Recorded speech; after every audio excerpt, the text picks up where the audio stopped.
It's nighttime, and we find ourselves on a bridge in Los Angeles. The music is pumping, and the assembled crowd is cheering. And in the center of all the action, 2 cars, street racers. One is covered in red flames with the name Blaze splashed across its side. The other car, a little more low-key. It's a gray sports car with tinted windows, tinted so dark that we can't see who is driving it. With the wave of the starter's flag, the cars take off down the bridge. The engines are revving as the cars are locked in a dead heat. Suddenly, we can hear the loud sirens of police cars. The crowd begins to scatter, and Blaze comes to a screeching halt. But the gray car, with the tinted windows, it doesn't stop. It doesn't even slow down. Instead, it swerves past the police cars and onto the open streets. And once it hits the roads, we can see there's now another car directly in its path. The driver of that car is just an innocent bystander, someone out for a late-night drive who now finds himself honking his horn frantically as the gray sports car speeds closer and closer. And rather than swerve away, the gray sports car instead drives directly towards the other vehicle, smashing into it head on, killing the innocent driver on impact. And as for the driver of the gray car with the tinted windows, well, when the police finally catch up to it, they find it empty. And not because the driver got away, but because there was never a driver in it in the first place, at least not physically. You see, this car had been hacked, stolen from someone's garage and controlled remotely by a hacker who not only loved to race, but loved to crash, and all from the risk-free perch of his laptop. This scene is from the now canceled TV show CSI Cyber, another spin-off show from the seemingly endless CSI franchise. And admittedly, the episode is full of totally over-the-top doom and gloom dramatics, but still, given where car technology is going, I'm left asking myself, is there any part of the scenario that's actually possible? And honestly, I don't know the answer, but I can tell you this, it does scare the hell out of me. Doing some research for this, I came across a few things. A couple of years ago, while driving a Jeep, a reporter from Wired magazine had his car brakes killed on the highway by 2 hackers operating remotely. The reporter almost had a meltdown, and the hackers proved in a big way that car hacking, at least to some degree, was in fact possible. And last year, the Chinese firm Tencent revealed that they could burrow through the Wi-Fi connection of a Tesla S all the way through to its driving systems. They exposed a whole chain of security problems, which caused Tesla to rethink what had previously been considered an incredibly safe car. So as we head straight towards our brave new world of self-driving cars, I gotta ask, how worried should we really be? We're about to find out. Welcome to Hackable, a podcast from McAfee.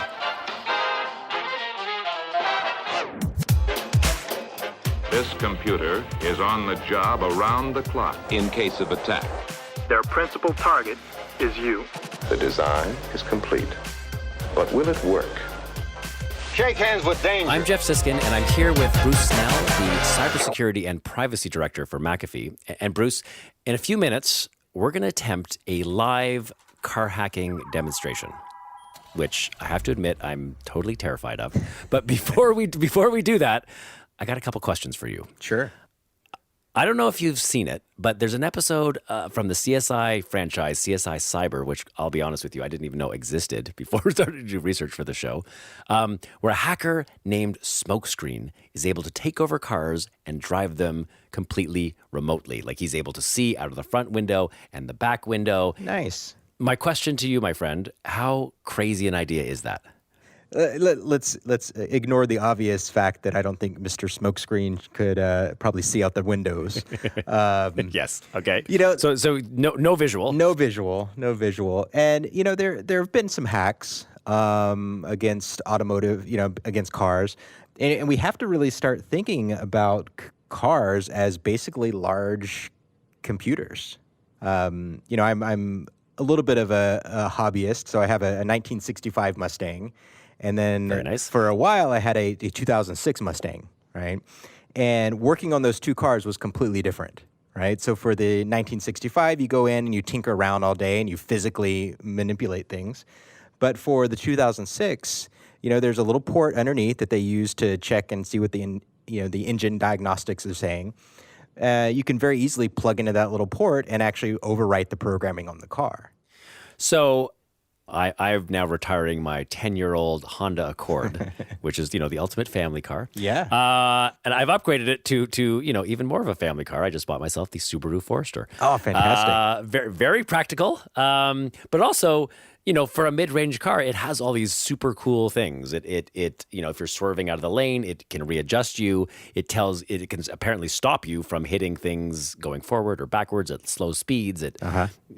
Blind spot control. It feels to me that, this car isn't self-driving, but it's getting close. We're definitely going in the direction of self-driving cars, and I'm actually a big supporter of that.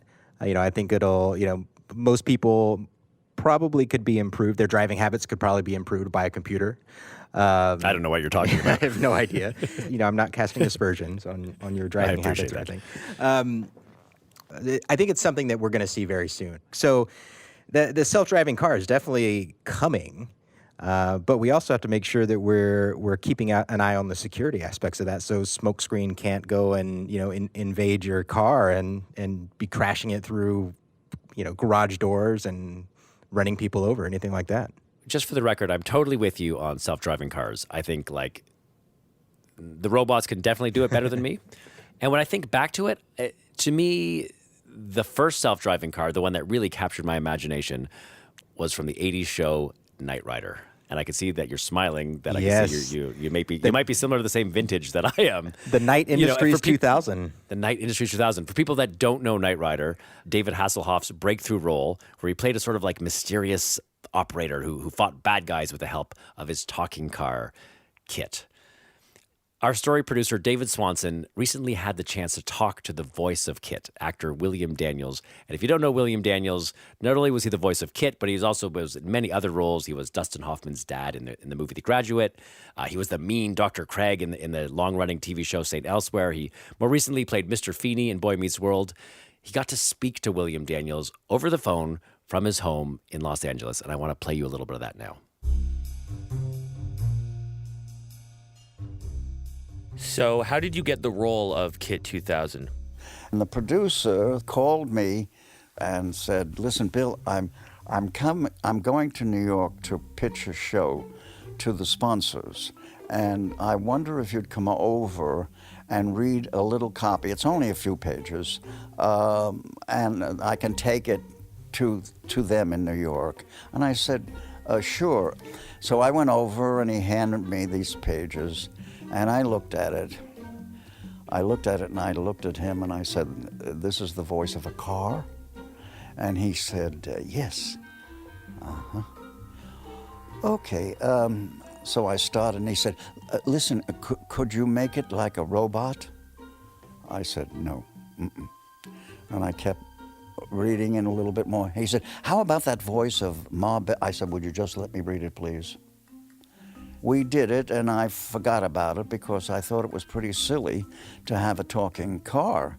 And the damn thing went and became kind of an iconic kind of thing. Did you watch the show yourself? I have to confess, no, I didn't. I didn't watch St. Elsewhere either. I don't like to watch myself on television because I'm always unhappy with what I see. So why punish myself? Let the audience be punished. I don't want to be punished. I'm just trying to make a living. Some people have made the argument that the computerization of cars and the idea of a self-driving car can be traced all the way back to Knight Rider and the impact of Kit 2000. So what do you say to that? I shiver to think about a self-driving car, but, I mean, if it makes a mistake, what do? Kick it in the wheels? Or I don't know. If you're able to, if you're still alive. So there you go. William Daniels not wanting to take credit for being the granddaddy of self-driving cars. But I still give it to him. I can appreciate the humility. So Bruce, I'm going to put all this to the test. In a few moments, I'm going to get on a plane, I'm going to fly to Seattle, and I'm meeting with a guy named Craig Smith, and we've organized for him to hack a rental car I'm going to pick up at the airport, and we're going to a performance racing school to see how this goes. So if I don't see you again, it's been a pleasure. I hope you're getting insurance on the rental. Oh, I'm going to get all the insurance money can buy. All right. Wish me luck. Good luck.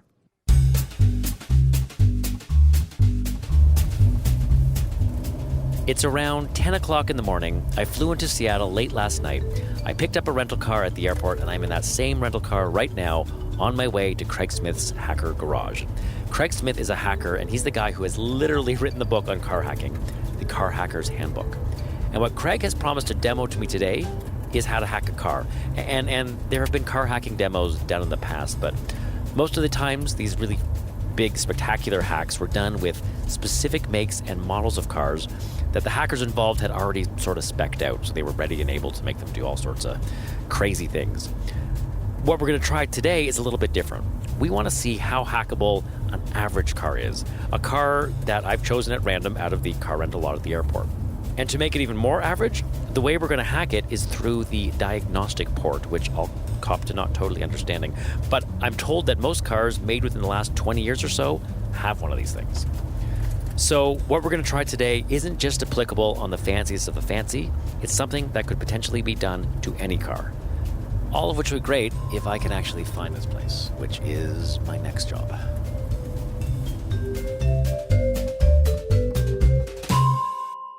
So I'm here in a hacker garage in Seattle with Craig Smith. And Craig, you've brought out a bunch of toys before we hop into the car and actually do a live car hacking demonstration. So in front of us is a hacking bench, and it looks to me it's a... why don't you describe what it looks like? I can't even describe it. So these are parts pulled from a junkyard. And this is actually the way that security researchers do their job. We don't actually get a real car and drive around in the car while it's working. That would be dangerous. What we do instead is we build a bench that we can focus on and do our testing there. So yeah, it looks like the dashboard of your car. Yeah, it's just your gauges attached to a piece of plywood with a bunch of other wires and some boards just to make it all work. Okay, so and you have your laptop beside it. I do. And is your laptop hooked up to the bench? Yeah, and so my laptop is currently hooked up to what would be the equivalent of the connector that you would use when you're getting your emissions checked. And this is because cars are so digital now, so when you take them to the garage to get checked out, they just hook this up and they can tell what's wrong? Yeah, so there was a standard made in 1996 by the EPA. It's for emissions. And the emission standard basically defined a certain set of wires to talk back digitally to the main, we'll call it the main brain of the car. But because, we had this high-speed network that was basically required to be inside the vehicle, the car manufacturers start using for other things. I mean, why not? It's there. And, you're not getting your emissions checked very often. We've already ran the wires.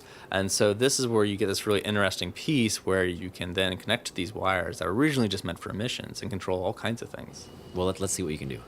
All right, let's do gas as an average. So right now, the gas gauge is on empty. Yes, and so we'll give it gas. Now, this one usually takes a little bit longer because gas is an average. That didn't take long at all, and now it's at full. Oh, that's really funny. So I'm driving thinking I'm full, but actually it's totally empty. It's totally empty, yeah. Okay.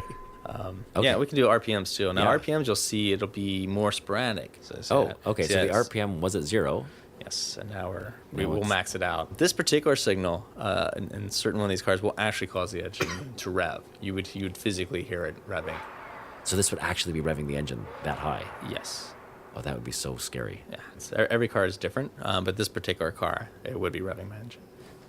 It's funny now that I'm just watching the RPM meter go up and down and have this fight between good and evil. Yes. RPM meter. I have to admit, I'm having second thoughts about the live test we're about to do. I'm excited by it, but it seems slightly more terrifying now. Yes, that's why we don't do this. Okay. we don't do live testing. We do testing on test benches and usually just on components. The components we're focused on, because when you add all these other components, you're adding more unknowns. And so, what we've decided to keep this as safe as possible is we needed a controlled environment. So we're going to head to a performance driving school in Seattle where they booked off a private space for us where we can try this at the road without killing ourselves. Hopefully, that's the plan anyway. Have you done this before? Typically, I don't do it on a road. I definitely wouldn't do it on public road. There's usually no reason to do this on a track. But, you want to do it. You want to do it. Okay, so I'm your guinea pig. Is that? Yeah, I don't do this. No. Okay, well, I feel totally freaked out. So, what's the worst thing that's going to happen? If you keep your speed low, you should be fine. I mean, if the airbags don't go off, you should be fine. What do you mean the airbags? Well, is that an option? That is a potential. There's potential capabilities of when you're sending random data to a vehicle you haven't tested prior. Yes, you could have the airbags fire. Oh my God, this suddenly seems like a horrible idea. Shall we? Yeah, sure. Let's do this. Okay.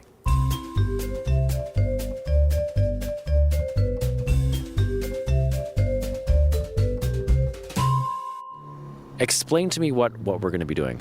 So I have a box here that I brought with me, and this particular device is kind of set up to perform certain types of tests. And these are just kind of generic tests that, for the most part, doesn't require a certain make, model, or year to work.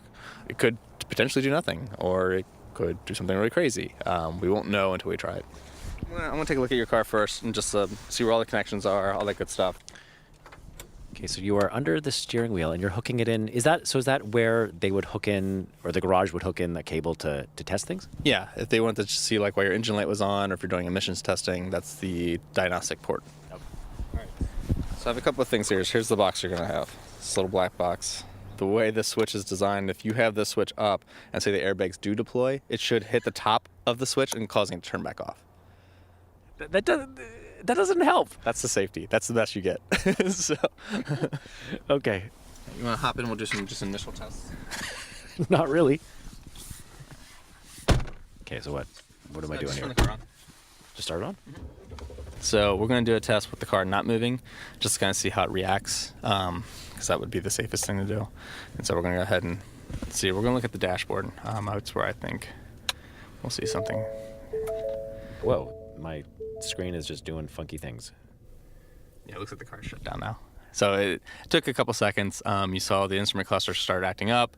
There's some hill assist stuff, messages like that kicked in. Pretty much all your lights are on now, and then the engine itself is shut down. So you're just confusing the car. Yes. And so we're gonna turn that off.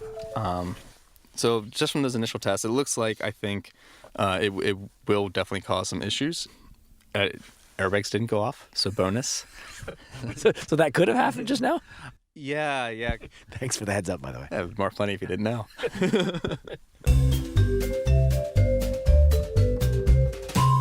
All right, so you want to do a test while driving? I'll sit inside with you. You're going to sit inside?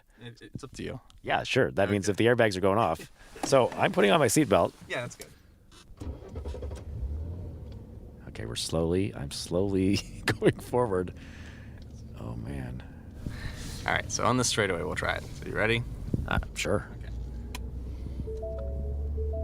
Okay, so the same lights are going off, the surface tire pressure on my monitor. I've just lost whatever my information screen is. Yeah, so now the car is sending me all sorts of signals. It's turned off various things. It's beeping. Gas is showing nothing. Oh, yeah, it shows. So now I have no gas, it says. No miles per hour. No miles per hour. It's taken over my speedometer. It's taken over my RPMs. Everything is 0. My engine temperature is at the frigid. It's like the Arctic.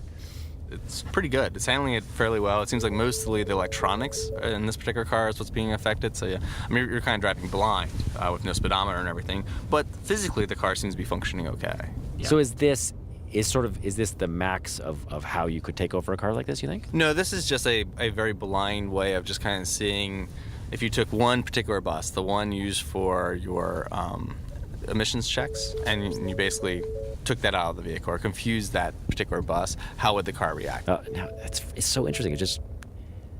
It's almost like you're just taking over, you're just jamming all of the technology.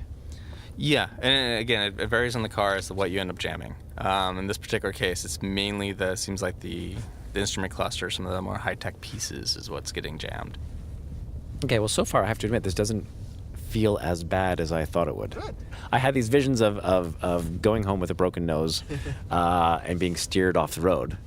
Yeah, luckily with this car, that wasn't the problem. But sometimes that is an issue. So I have a feeling that if you went into my car with this little black box and hooked it up to my thing and put it on the seat beside me, I would notice that, and I would be suspicious that something's going on, and I probably wouldn't get in the car.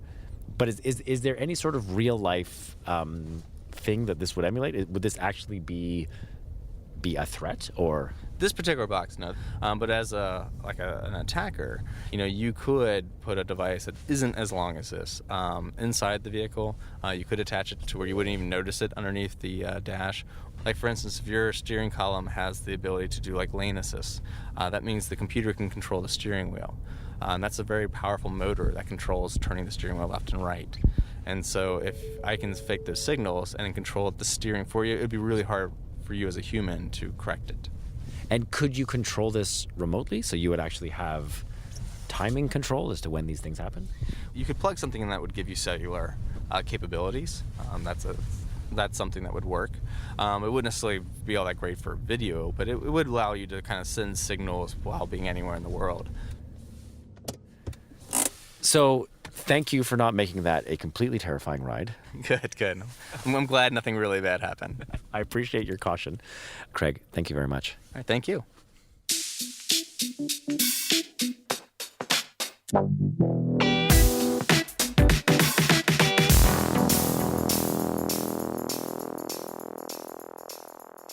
Okay, so I'm back with Bruce Snell, the cybersecurity and privacy director for McAfee. Bruce, I can't even tell you how relieved I am that not only am I not dead, that's definitely number one on my checklist. Good. But that the airbags didn't go off and A, break my nose, and B, I had this vision of going back to the Seattle airport to the car return place and having to explain to them, no, I didn't get in an accident. I just asked somebody to hack the car, and that's why I have the broken nose. So none of that happened.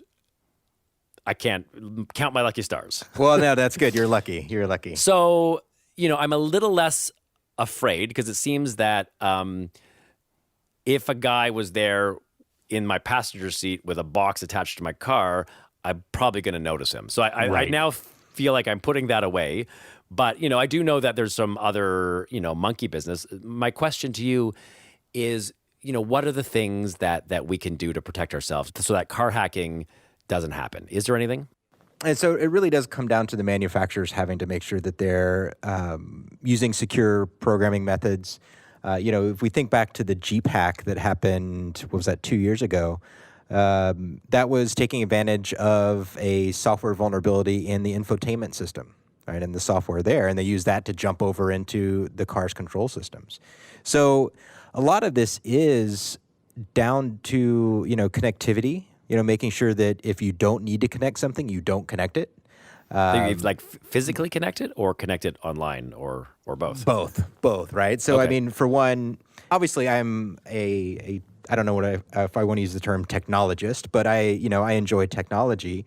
But I do think you do hit a point where you need to really take a step back and say, do I really need to have my car that connected to the internet? Right. I think that cars should, aside from GPS and, and radio, et cetera, I think there needs to be a limit to the amount of connectivity that cars have to the wild world of the internet. Okay. And what about these dongles? Is there a risk that, these dongles could be infected or have malware in them or even unintentionally screw with our cars? So, fun fact, dongle is one of my favorite technology words. Excellent. The other is scuzzy. I love the word scuzzy. Very nice. I'll try and drop it in conversation. Yeah, or even a scuzzy dongle, right? You can throw that around. That's disgusting. But yeah, I mean, definitely make sure that, when you get in your car, there's not some guy in the back seat with his laptop snaked into and plugged into the underneath your dashboard. So always look for that. Write that down. Yeah, make sure it's difficult to remember. But no, seriously, definitely don't go plugging things in, willy-nilly. Definitely, if you have to use one of those devices, use it and then get rid of it or remove it. Okay, so if I got you straight, your two tips are, number one, don't connect your car to the internet. There's no real compelling reason to do it. And monkey business can happen. And number two, if you got to connect a dongle, sorry to use the term, use it, let it do its thing, and then unplug it. That's right. Absolutely. You don't need to leave it in there, and because that's just the odds of it actually being infected and taking over your car via smoke screen is probably pretty low, but it's just you're safer off just removing it anyway. Okay. So I'm reading from all of this, given that I don't want to connect my car to the internet and I wouldn't even know where to plug a dongle in, that I'm pretty safe? Oh yeah, I think so. I think you're okay for now. Thank you. I'm going to go drive my new car. Thank you so much, Bruce. Yeah, thank you.